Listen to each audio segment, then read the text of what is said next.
Good evening, everyone, and welcome to our Cracking the Code on Dry Eye webinar this evening. My name is Helene, and I'm the Workforce Development Officer at Westvic PHN, and I'll be facilitating this evening. Alongside me is Katrina Pilbeam, my manager.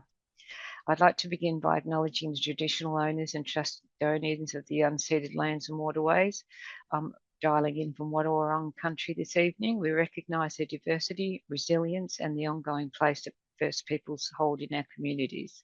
We pay our respects to the elders, both past and present, and commit to working together in the spirit of mutual understanding, respect, and reconciliation. We support self-determination for First Nations people and organisations. Just a little bit of housekeeping. You can view our majority of our webinar recordings freely on our Learn YouTube channel, and the link to that is on the screen at the moment. Also see our upcoming events on the screen. You can register for these via our website, and the link is also on the screen. Our major event for 2025 is our Primary Care Conference. Registrations are still open, although we're filling very quickly. So jump on the website and have a look at that and register. Just a reminder about our Health Pathways, a free online resource for localised clinical and referral information for health practitioners. So the link's there also. Now, a certificate of attendance will be emailed to you all. So if you could take a moment to check that your full name is displayed accurately on your screen. If not, or you're unsure, just rename yourself or type your first and last name in the chat box. This way we can ensure that your certificate will get to you. The event is being recorded, so if you could keep yourself on mute, unless you would like to ask a question. We encourage interactivity and discussion, so feel free to type in any questions in the chat box, and I will answer them, ask them on your behalf at the end of the session. And if we've got time, you can take yourself off mute, but we'll play that by ear at the end. Your feedback is important, so if you could take the time to complete the event survey, we would appreciate that. I'd like to introduce our presenter for this evening is Dr. Leigh Plowman, Optometrist. I'll now hand over to Leigh, who will start the presentation. Thanks, Leigh.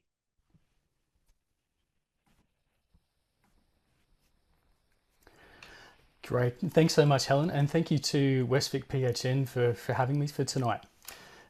So tonight we're talking about cracking the code on dry eyes, how the eyes can give insights into systemic health.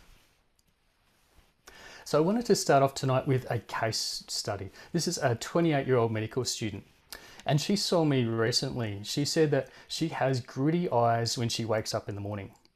She's had a history of recurrent hordeola, style-like things that irritate and are sore, and she's often tried artificial tears and lid wipes.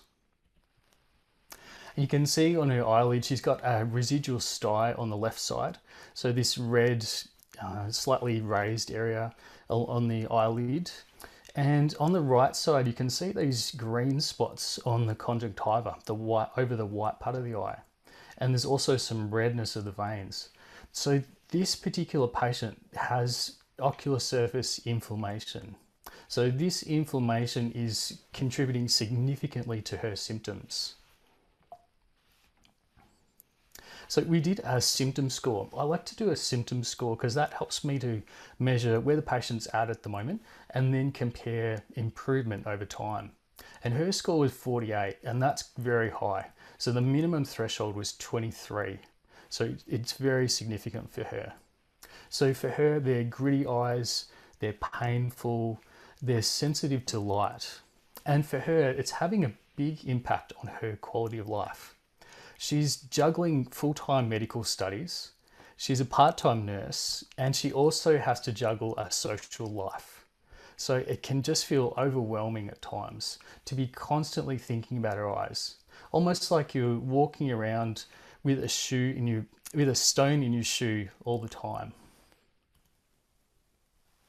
So why do we need a tear layer? Why do we need a covering over our eyes?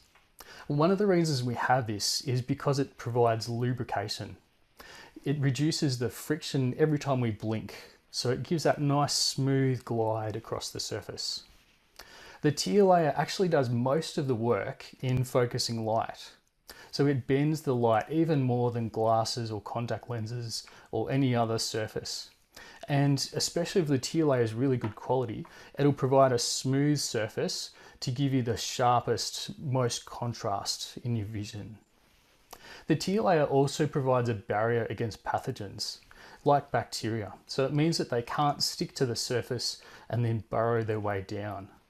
They're targeted that way. It helps to flush away debris. If you've ever had something in your eye, having a tear layer helps to flush away things that get in there. And it also provides nutrients, oxygen and growth factors to the front of the eye.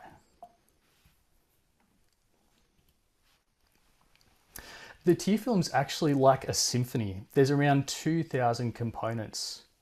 It's composed of water or aqueous, lipids or oils, and mucins. And there's also a rich matrix of other things like amino acids, electrolytes, lysozymes to kill bacteria, lactoferrin, even things like glucose. So 2,000 components to this tear film.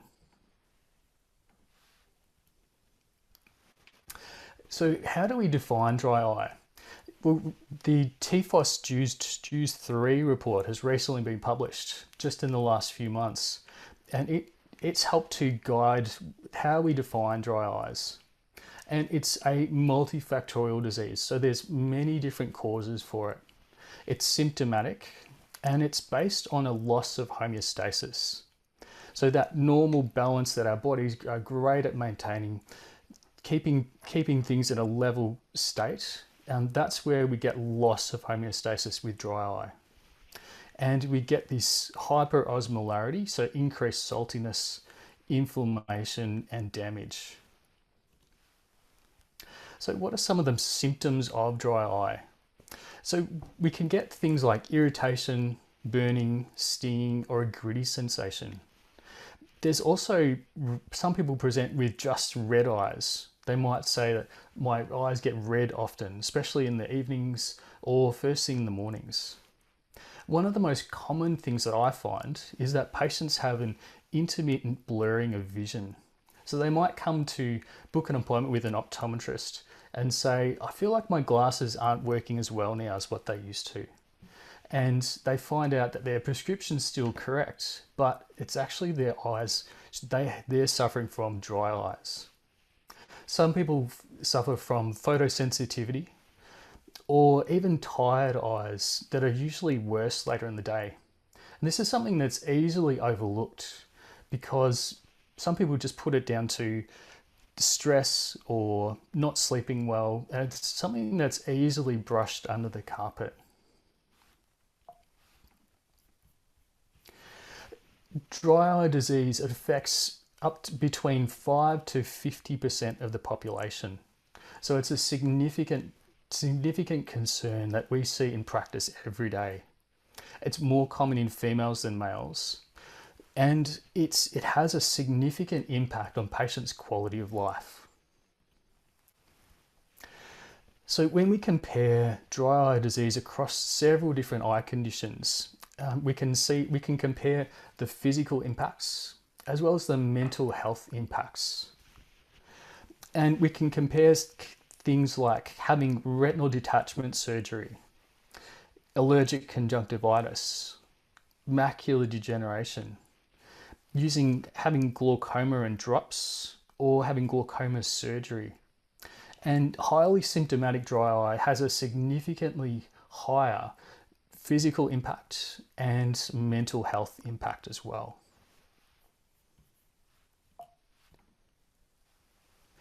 And now we can also compare dry eyes across other diseases, other things that have significant impacts on our overall health. And comparing it to migraine, irritable bowel syndrome, chronic obstructive pulmonary disease, obstructive sleep apnea, depression, rheumatoid arthritis, and fibromyalgia. These are conditions that have big impacts on patients every day. And the impact of highly symptomatic dry eye is right up with many of these conditions. So cracking the code on dry eyes, I'd love to be able to work together. If you're a GP, practice nurse or practice manager, dry eyes can tend to be down the list of a priority. There's many other conditions and things that needs that patients have, and dry eyes might be down low on the list. If you're a pharmacist, there might be so many different eye drops that you have to try and weigh up for the patient that you're seeing. Or if you're an ophthalmologist, you might prefer rather to be doing eye surgery. So mental health conditions can have a significant association with dry eyes. Anxiety and depression can both have increased sensitivity to dry eye symptoms. And it can be a little bit like a chicken and egg scenario. Does the anxiety and depression make you more likely to experience these symptoms? Or does the dry eye itself drive some of these anxiety and depression symptoms? And indeed, some of the medications that we use for anxiety and depression, these can also increase the risk of dry eyes. Rosacea is another common condition that's associated with dry eyes, and particularly ocular rosacea. So we can look for these fine little blood vessels on the forehead, the cheeks, the nose, the chin. And rosacea can be tough to treat medically with things like doxycycline, azithromycin. It can be tricky with these medications, and they can have gut-related side effects as well. And that's where we can use non-invasive treatments. And you can refer patients to a skin clinic, such as the Geelong and Surf Coast Skin and Cosmetics Clinic.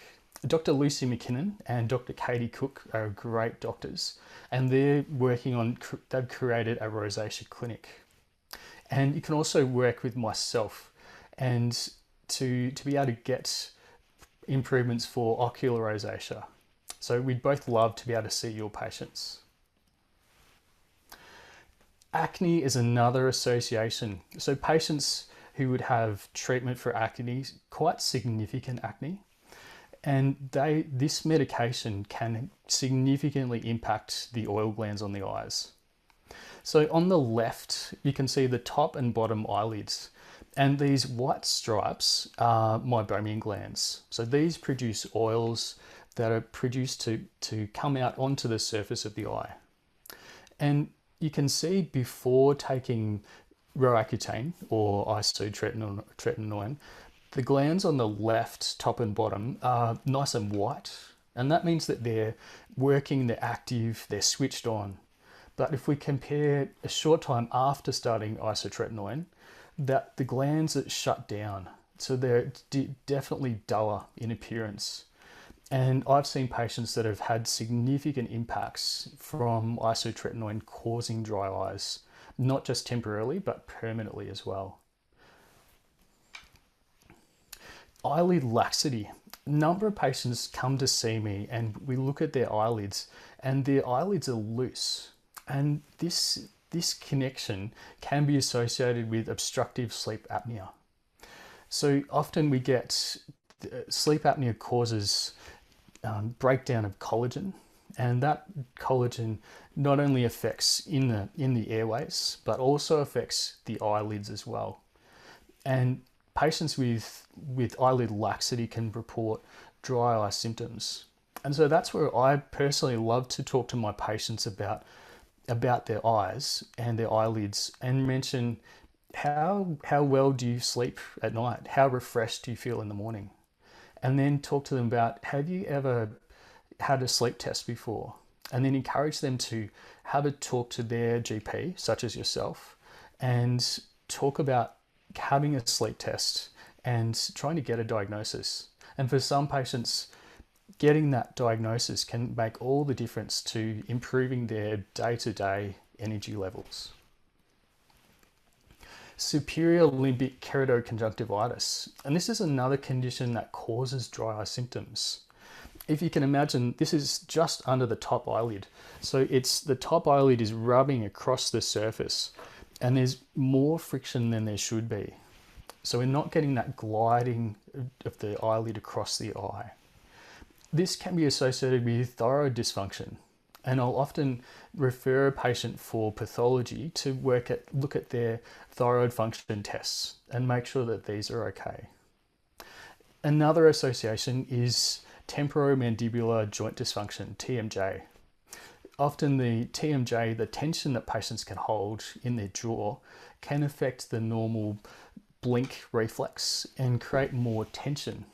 And I've had someone recently who's had treatment for TMJ, and he's noticed a significant difference in his symptoms. So now he can drive a car again, watch TV without this constant gravelly feeling in his eyes. Inflammation on the ocular surface is another clue that we can help use to crack the code of dry eyes. Particularly autoimmune conditions such as rheumatoid arthritis and Sjogren's syndrome. One of my favourite patients was a patient in her mid-70s, and she'd often come to see me for checks on her eyes. And she'd slowly walk into the consultation room and have a seat, and she'd start to brighten up a bit. She'd really start to get that relief again. She said, by me putting a drop in her eyes, it just gave her eyes a drink, and she could actually start to open her eyes again. So her mobility was so much better afterwards. And we could do some treatments for her, and it meant that for her, she could then have conversations with her family, her grandkids, and be able to keep her eyes open. And she was a lovely lady, and it was great to see the difference that her being able to get treatment for her eyes has made to her quality of life. Thyroid eye disease is another condition that can affect dry eye symptoms. So where there's more swelling around the eyes, more fat that's causing this proptosis effect. So this creates more exposure. And you can see on these photos just how much of the white of the eye we can see. So we're creating this extra demand on the normal blink reflex to try and lubricate this surface. So thyroid eye disease can happen with hyperthyroidism, hypothyroidism, as well as normal thyroid levels. So it's another condition I like to check for to try and work out, does this patient have potentially thyroid issues that could be affecting their quality of life? Nutritional imbalances are pretty common. With our modern lifestyle, we tend to have maybe less variety in our diets. So things like omega-3s, we tend to have less omega-3s from fatty fishes or flaxseed or other parts of our diet. And also vitamin Bs, B3, B6 and B12 can have impacts. I've seen patients recently going through winter months that they've had low vitamin D levels, and that's associated with dry eye symptoms, and zinc levels. So this is an opportunity to refer patients for pathology to try and work out are they deficient in some of these areas. And so we can use these to help crack the code on dry eyes. So what are some of the other causes and risk factors for dry eyes? We know that age is one of the non-modifiable risk factors, female sex, and hormonal changes as well. Reduced sleep quality can have big impacts. Just recently I had a patient who reached out to me, she messaged me. She said, Leigh, my eyes have been more irritated, sore. I'm struggling to get through my child's sports finals, and I'm sure it's related to my poor sleep quality of late. And so there is a connection between inflammation and poor sleep quality. Environmental factors can be related to prolonged screen use. There's been so much over the COVID times, we've had more screen time than we've ever had before.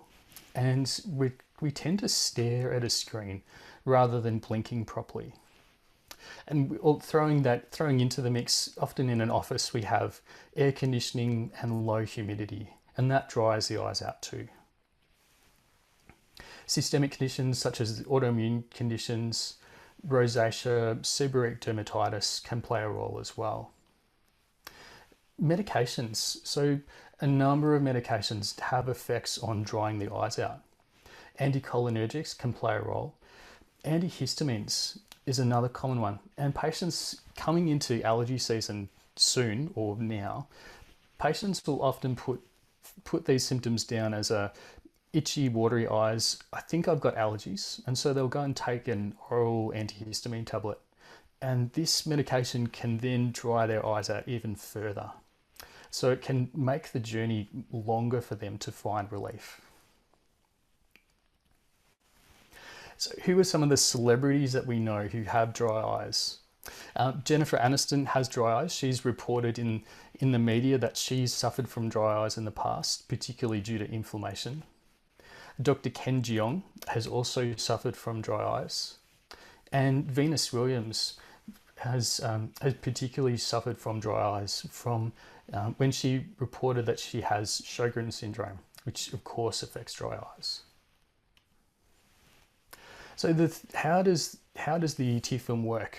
We have the three main components. So we have the lacrimal glands, which produces watery tears. We have oil glands, or the meibomian glands, which produce the oily layer. And we have the conjunctiva, which is over the white of the eye. And this produces this mucus. So the mucus helps to anchor the tears to the surface. Then we have the water above that, and then a nice even layer of oil or lipids to seal it off. One of the problems we have with dry eyes is that we have a vicious cycle. So something gets in and blocks up these oil glands, the meibomian glands. This causes a growth of staphylococcal bacteria and Demodex, other things that are on the eyelid skins anyway, but these things start to overgrow. So from these bacteria we get lipases and esterases, and this causes increased melting temperature of the oils, which then causes further blockage because less oil can get out, and we get further inflammation. But this is part of a second vicious cycle. So the hallmark is this instability, or tears that don't stick to the surface properly. We get evaporation from this, so where the water leaves the surface. And then we get hyperosmolarity, so where it becomes even more salty in the tear film. We get cell damage leading to apoptosis, or shutting down of the cells, nerve stimulation, and this drives inflammation. And that feeds back up to the top of the diagram, causing further instability. So this is why dry eyes it's a chronic and progressive condition, because it has these two vicious cycles at the same time. In the past, we've tended to talk about evaporative dry eye due to the lipid component and the aqueous component, or the watery part. And evaporative dry eye has a role in about 86% of dry eye. So it's a significant portion of patients that have some effect from this lipid layer not protecting their eyes properly. So how do we get aqueous deficiency? It could be due to damage or destruction of the lacrimal gland. It's not able to produce the watery part. It could be from nerve changes, like through herpes zoster, or surgery, or medications. Or it could be from direct inflammation of the lacrimal gland through Sjogren's syndrome. Sjogren's syndrome can be a difficult diagnostic problem for patients, and they can go for a long period of time without realizing that they have it. But in this study by Bunya, they found that you can ask the patients 4 questions to help identify how likely they are to have Sjogren's syndrome. So you can ask your patient, is your mouth dry when you're eating a meal? Can you eat a cracker without drinking a fluid or liquid? How often do you have excessive tearing? And are you able to produce tears? If for these answers, it can give an area under the curve of 0.7. So that's significant. And then if we can then put some dye into the eye and check for staining patterns, this then increases the area under the curve even higher. So this could be a quick history question that you can ask your patients to help them find out how likely they are to have Sjogren's syndrome. Goblet cells are the parts that help to anchor the tear film to the cornea, and they can be affected by epidemic keratoconjunctivitis through viruses. It could be through contact lens wear or through vitamin A deficiency. The oily layer, one of the most commonly affected parts, can be affected by rosacea, staphylococcal bacteria, Demodex, and seborrheic dermatitis. And I personally have dry eye myself, and I suffer from all of these together. So there's often multiple factors at work at the same time. Incomplete blinking is something that's ubiquitous with dry eyes. And it's something that we don't even realize we're doing. So I'll play this video. This is an infrared video of someone blinking. And you'll see that the top eyelid comes to about the dead center of the eye. It doesn't actually blink all the way to the bottom eyelid and back up again. So I'll play the video. And you can see that there's still this bottom part of the eye that's visible even when the blink happens. There's another blink that's just gone now. Another way we can see that is from this fluorescein staining on the eye. The eyelids come down over this dark area and then it's stopped. And you can see this line where it's actually stopped and then gone back up again. And the green dots you can see are dry patches or inflammation over the surface of the eye. So incomplete blinking is something that we tend to do when we look at a screen, like a laptop, iPad, phone, or even if we're driving. It's another, when we're concentrating, we tend to have more incomplete blinks. What are some things we can do to help improve dry eyes? And there can be some simple behavioral modifications. With our computer screens, we can try and lower these down to mean that we have less of our eye exposed. When we're looking down, we have a smaller gap between our eyelids, and that can help to protect them. We can try and avoid allergens or irritants and try and minimize airflow. Things like air conditioners or vents that blow directly onto your eyes. Adopting a Mediterranean diet can be helpful to help boost your gut bacteria. And I think there's more and more evidence that our gut bacteria can affect the eyes. And that's where I like to talk to my patients about their diet. I'd encourage my patients to avoid rubbing their eyes and to increase their omega-3 fatty acid intake. And this is an MRI video. It's a fascinating video. And you'll be able to see just how much of an impact that rubbing of the eyes has. So they're doing a rub of the eye, just that one eye. You can see just how much it's pushed back into the orbit. So I'd really encourage you to not rub your eyes based on this MRI. So how do we go about treating dry eyes? We've got, the key for me is a detailed history. We're looking at their symptoms, their impact on their daily activities, previous things that they've tried, and also their systemic symptoms and medication use. I then like to do a symptom questionnaire, which takes about 30 seconds to do in the office. And a score of 6 or above on this questionnaire indicates that they're likely to have dry eyes. And then we can look at some of their key examination findings. So I'll look at ocular rosacea. Does the patient have these little spider veins on their eyelid margins? I'll look at their staining on their eyes. I'll put in a green dye and a yellow dye and see just how much inflammation that we can construe from these dyes. And I'll also press on their meibomian glands to check what the oil is like. And we'll check for these little pimple-like blockages in the meibomian glands that are visible just on the edge of the eye. So Dry eyes can be subtle and can sometimes mimic other things. So how do you go about differentiating dry eyes from other conditions? Allergic conjunctivitis, coming into this season now, it tends to cause itching around the whole eye area. So, and it causes watery eyes. It tends to be more seasonal. And patients will often have symptoms, nasal symptoms, or other upper respiratory symptoms. In contrast, blepharitis, it tends to cause itching along the eyelashes themselves. It's like patients are irritating in a very specific area. And it also causes scaliness or excess sleep on the eyes. Infectious conjunctivitis tends to be more of an acute onset.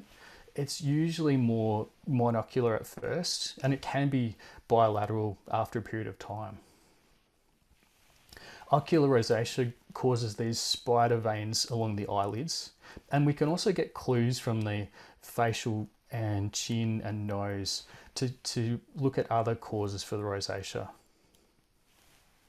Seborrheic dermatitis can cause oily skin on the nose and cheeks, and patients often have flaky skin, so dandruff as well.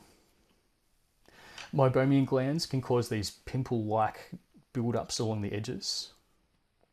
Exposure keratopathy, you've probably seen patients who have these really red-looking eyes with their eyelids that's come right down, and this tends to cause exposure of the eyes, making them redder, and it's usually worse when patients try to sleep. Medication side effects, these can be from recent medication changes and also from systemic symptoms. We need to pay attention to things like dry mouth, which can be another side effect closely related to dry eyes. Artificial tears, there's so many on the market. If you've ever looked at the pharmacy shelves, there's product after product of artificial tears, a little bit like the cereal aisle or the milk section of the supermarket. There's so many different brands out there. Some of my favorite artificial tears, Cadinorm, it's preservative free. It has an oily part to it, so we're trying to reduce the impact of low oil across the eye. And in the bottle, it's PBS listed.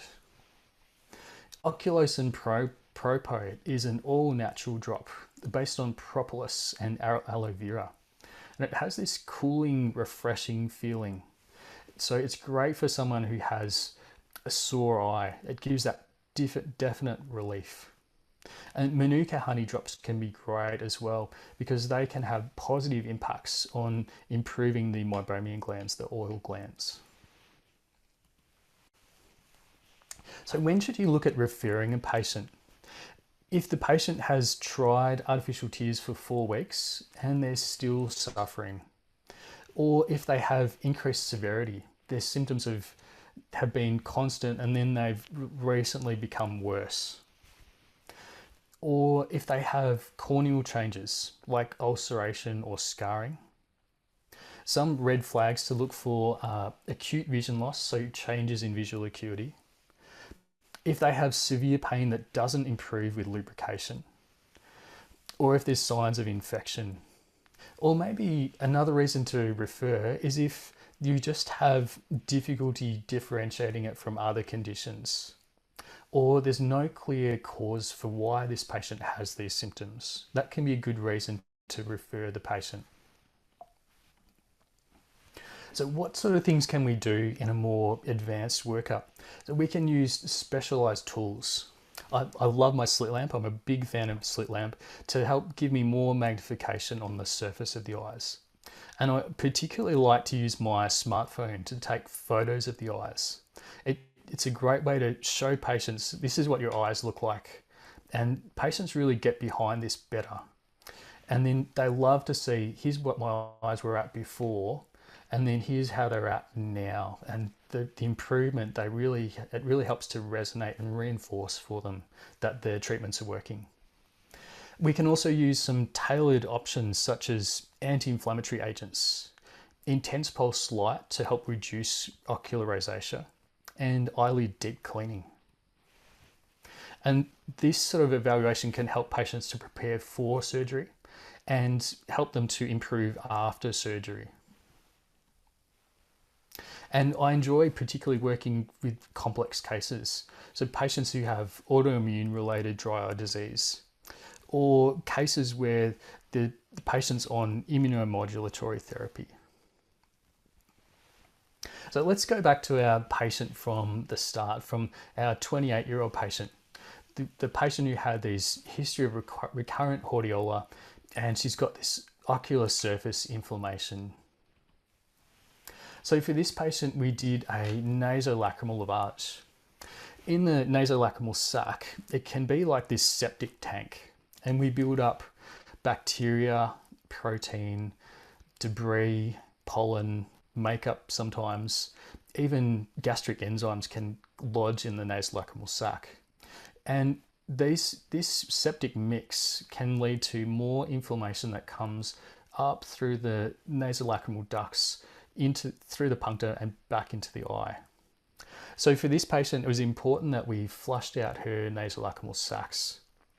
And some patients report they can actually breathe a lot better after they've had this done. And some also report that their vision is clearer because they don't have this dirty dishwater that's trapped in their eyes, that by flushing this out, we're releasing this, and patients can then get this sharper vision back again. Another thing we did for this patient was an eyelid deep clean. So we used a treatment called Zest, and this is based on ochre. So ochre is great for killing bacteria and Demodex. And because it's a complex polysaccharide, it also reduces inflammation.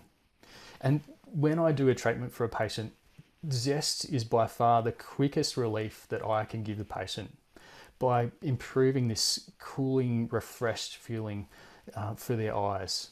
And patients really appreciate that.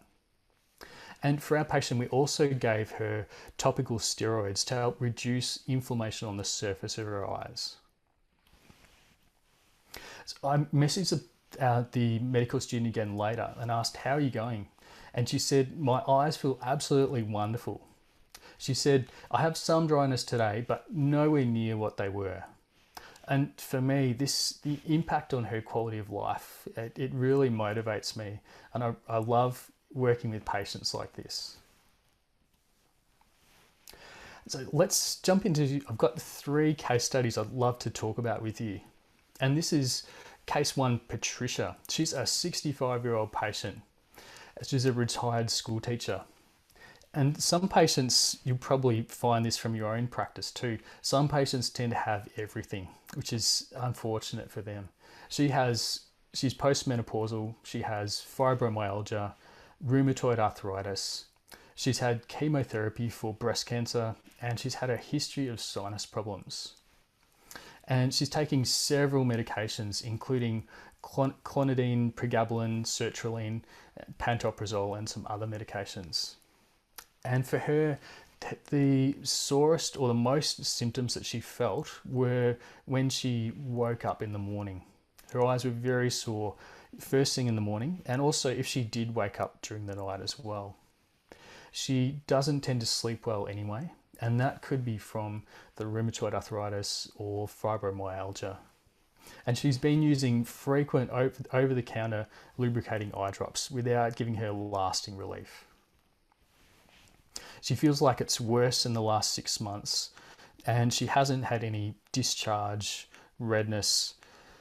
She does say that her eyes feel tired, and they can feel uncomfortable later in the day.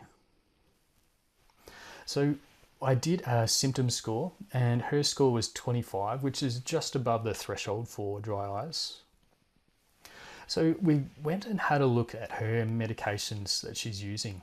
And I looked these up in the Australian Medicines Handbook, or AMH. And she's taking several medications. One of these was clonidine for blood pressure. And the side effects listed in AMH are dry eyes and dry mouth. Pregabalin can cause visual disturbances. And sertraline and pantoprazole can cause dry mouth. When we look at the surface of her eyes, you can see both eyes have this significant green color, this inflammation that's on the surface of her eyes. And this is quite significant, especially on the right picture. And we can see this another way. This is the orange dye that we use, and just how much the staining is affecting the surface of her eyes. So for this patient, I wanted to start her on cyclosporin, as well as do some topical prednisolone. The topical prednisolone is a bit like a fire truck to put out a bushfire. So I like to use it for 3 weeks to help reduce this inflammation down as much as we can. And then start a cyclosporin. And this is like a garden hose to put out spot fires with. Thankfully for this patient, she's one of the few patients that's actually eligible for cyclosporin on PBS. So she has the symptom score greater than 23, and she's got grade 4 staining. So they're the 2 criteria that she has to meet. So she gets PBS subsidy for cyclosporin. I also messaged her GP about whether we can look at alternatives to clonidine. And she continued her eye drops. I brought her back for review later, and her GP was more than happy to help, and he changed her medication from clonidine to irbesartan. And she felt a significant improvement in her dry eye symptoms. And this is an example. The top 2 pictures, left and right, show her at baseline. And then the bottom 2 pictures show her at week 49 after using cyclosporin. And you can see the significant improvement. There's much less of these green dots over the front of the eye. So she's had a significant improvement. So for this patient, she knows that her fibromyalgia and her rheumatoid arthritis, both of these can cause her to have ups and downs with her dry eyes. She feels like she has improved eye pain, and she knows that she's got a plan for her eyes now. And she's feels less bound to using her drops and carrying them everywhere she goes. She feels like she's got more freedom now. So for our second case, this is a young male patient, 13-year-old patient. He's a student. He doesn't have any significant history. He loves his football, and he often uses digital devices, a bit like my kids as well. So he presents with itchy red eyes, and they're worse after screen time or when he used his virtual reality headset. And they tend to be particularly worse first thing in the morning. His mum did some research about castor oil, and it can have some anti-inflammatory effects. And she tried using some castor oil on his eyelids at night, but he still woke up with the red eyes in the morning. He feels like it's become worse over the last 3 months, and he's noticing that his friends are commenting now. So whether he's at playing football or he's at school, he's starting to get comments from some of his friends, and this can impact him negatively for his mental health. So we put some of the green color into his eyes, and you can see on the nasal part of both eyes, he has these green dots, as well as the significant redness of these vessels. So there's definitely inflammation which is driving his red eye symptoms. And when we put the orange color in, you can see that it does go onto the colored part, onto the cornea as well. So the first step was to put him on some topical steroids, some FML, for 3 weeks to put out the bushfire. And then I also wanted to look at, he's 13 years old. This is unusual. Why does he have inflammation now?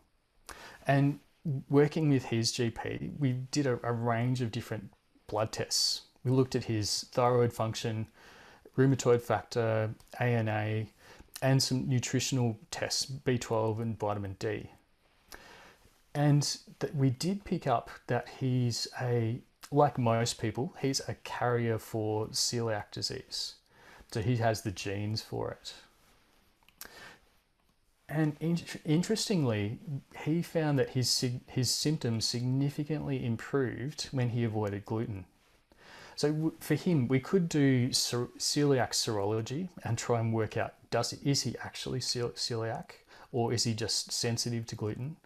But this is a great result that we can identify things in his lifestyle that could be contributing to his dry eyes. And by having treatments done, his self-confidence improved and fewer people were stopping him to ask about his red eyes. So for him, that was a relief. And this case 3 is a 10-year-old female. So she has moderate hyperopia and she has sore eyes even though she's wearing her glasses. She reports fatigue as well as headaches, stomach pain and moodiness. So for her images, again, you can see the green staining, especially on the right-hand image, just in close to the cornea. You can see these green dots. So she has inflammation on the surface of her eyes. Working with her GP, he ran a urinary cryptopyrrole test. And this was new to me. And so I looked it up and it's used in mental disorders or nutritional imbalances or oxidative stress in the body. And her result was significantly higher than the reference range. So her GP prescribed a supplement for her and it's based on vitamin C, vitamin E, zinc and magnesium. And she's actually my daughter. And by taking this supplement, she became like a new person. And it wasn't a slow process. It was almost from the first dose that she had this, that she was like a different girl. And it was so nice to get our daughter back again. So in the clinic tomorrow, I'd encourage you to ask patients to try the dry cracker test. Ask them, can they eat a cracker without having a glass of water? Or do they ever get excessive tearing of their eyes? So this can give you some clues whether this patient may have Sjogren's syndrome. If you're checking the patient yourself and pop in fluorescein, try just using a tiny amount. A little bit like Vegemite on toast, a little bit goes a long way. So the less you can put in, the more of this staining or irritation you'll see on the cornea. Try encouraging your patients to use artificial tears for 4 weeks and see what sort of improvement they get. And refer patients, if they're not getting relief, refer them to a dry eye specialist for a workup. And you can check out dryeyedirectory.com for specialists that are near where you practice. So cracking the code on dry eye. I love collaborating across multiple disciplines to try and improve patients' quality of life. So dry eye can have clues in mental health conditions, rosacea, acne, thyroid dysfunction, autoimmune conditions, and sleep disorders. So I like to get referrals for patients with dry eyes. And you can also refer them, if there's an optometrist that you work with, you can also refer to that person. This optometrist can then report to you for workups or investigations. How can we dig deeper to help our patient to get their causes and systemic health in check? And you'll find that your patients will thank you because you're helping them to understand these underlying causes. And maybe they've suffered with these for a long time and you're giving them a clearer path forwards. And all in all, you're improving their quality of life. And if you'd like to refer a patient, you're welcome to hop on the website dryeyesgeelong.com.au and you can enter your patient's details and then I can make contact with the patient. So yeah, thank you so much for your attention, and I'd love to be able to answer some of the questions that you have from from the presentation.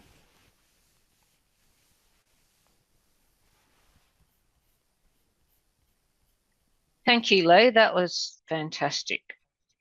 Thank you. Now, I've got a question here. Do warmed eye masks help at all? Yeah, great question. So warmed eye masks, some patients really find relief from these masks. It gives that warm sensation, can really help symptom wise. For patients who have rosacea or ocular rosacea, I like to avoid the hot masks. It it can symptomatically, sometimes patients feel worse after using a mask when they've got rosacea, and that's because you're dilating these blood vessels and you're letting more inflammation out, which can then make their eyes more irritated. So patients who don't have rosacea, who have meibomian gland dysfunction, the warm masks are great. Thank you. How is the nasolacrimal lavage done?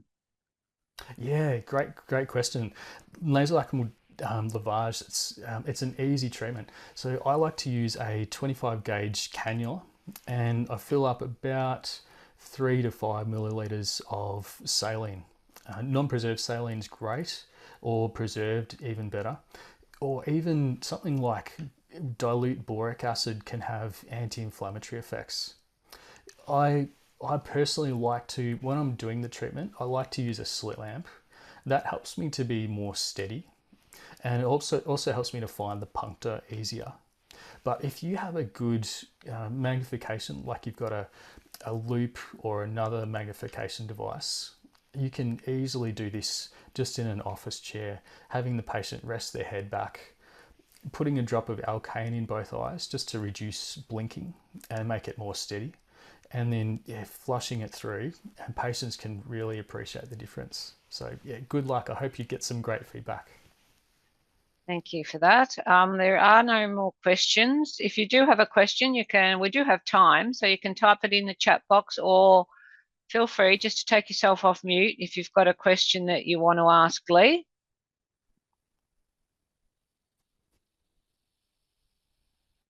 I'll just take this opportunity, Leigh, to thank you very much. So informative. Thank I'm you. sure Thank you. everybody lives with someone with dry eye. I know my husband's got it, so I'll be able to, tell him how to get it treated. So thank Yes. you. We will end it if there's no more questions. Leigh, have you got anything else to final say, or? Dry eyes is there's a real opportunity now for dry eyes. There's so much research, so many new treatments in the pipeline, and some great non-invasive treatments that we have. Things like intense pulse light and low level light, so red light, and other skin treatments now. So we've got more tools in our toolkit now than we've ever had before. So it's an exciting time to be able to help patients with dry eyes. Okay, so thank you. We will end the webinar now. There are some great comments coming in. If you could take the time just to fill out your evaluation, please, and just include any topics, any ophthalmology topics you want in the future, we can certainly discuss and see if we can run those for you. But thank you, Leigh. It was a pleasure having you this evening. Goodbye. Thanks so much, Helen.